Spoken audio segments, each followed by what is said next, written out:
Mata upu tolu se furuono. O tala ia yo asasa, ma yo akima, ma yo akina, ma se te kaia. Ona avele tangata le nu o yo asasa le atali o Yosia, ma walantou whaiei o ia matupu e suia ilo na tamai Yerusalema. E lua se furuma le tolu o tausanga o yo asasa ina ua whai o ia matupu, ma ua whai o ia matupu I masina e tolu Yerusalema. Ona avese ina le o ia le tupu ai kupito Yerusalema, o ia whaasala ina fo ile nu o taleni ario se lau, ma le taleni auro. Ona tofia le e whai matupu ia iuta ma Yerusalema le tupu ai kupito, o Elia akima lo na uso, o ia li ua fo ilo na ingoa ia yo akima.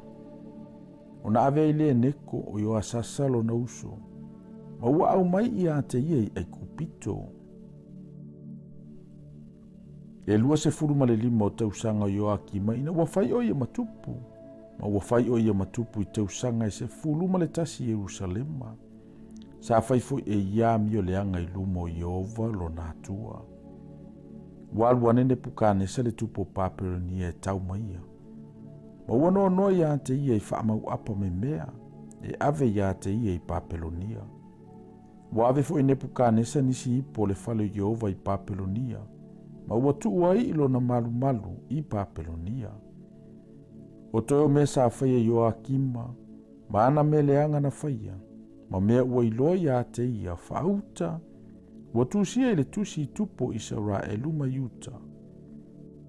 Ua soloa I ane Yoakina lo natali e whai matupu. E valuta usanga Yoakina ina ua whai o ia matupu. Ua whai foi o ia matupu I masina e tolu maso se fulu Yerusalema. Ua whai foi e ia o mea leanga I lumo Yehova. Ua mawai le tausanga.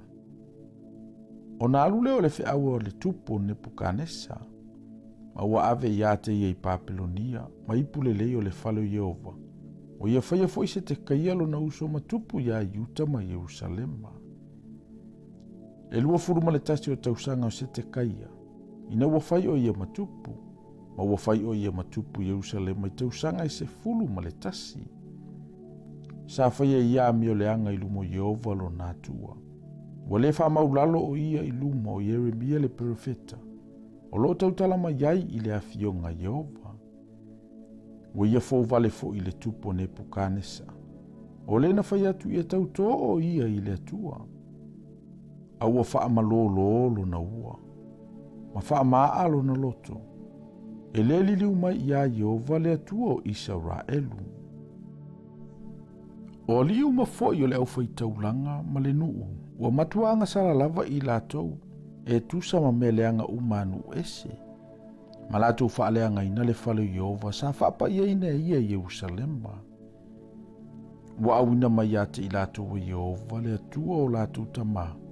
O e ave ana whiau. Wala awina lava I latou. A wawana alofa I lona nuu ma lona afio anga. A walatou whaatau e mu ye na awina mai e le atua.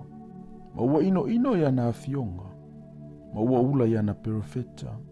Wo ina tupu le to asao Yehova I lona nuu. Wo ina le aise fofo. Ona awina mai ai le e ia ya te I latou o le tupu o kaletaia.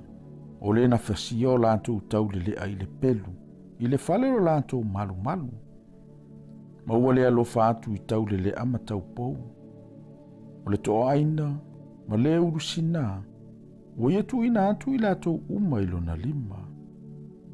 O ipu uma foi o le fale o le atua. O mea te tele ma mea iti, ma o loa o le fale Yehova. Ma o loa le tupu ma o nali I. Ua au mai e ia o ia mea uma I Papelonia.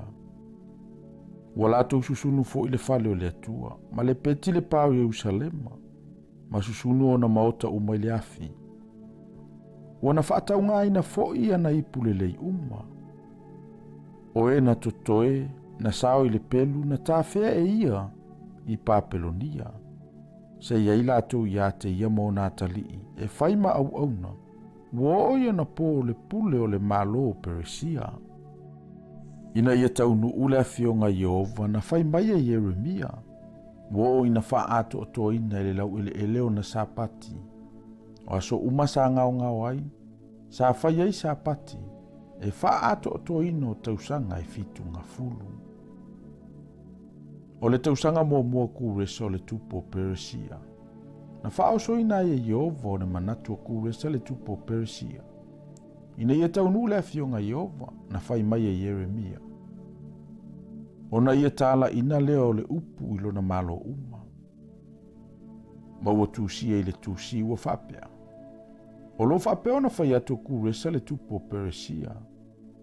O tuina mai a te o Yehova le atu o le langi o malo uma o le laro langi. O ia foi ua ia poloa i mai i a te au. E whai se fale mo ia Yerusalema o lo o Yuta. O ai ea o ia te o tou ai lona nu uma. Ia te ia Yehova lo nā tua. Ma ia aluae o ia.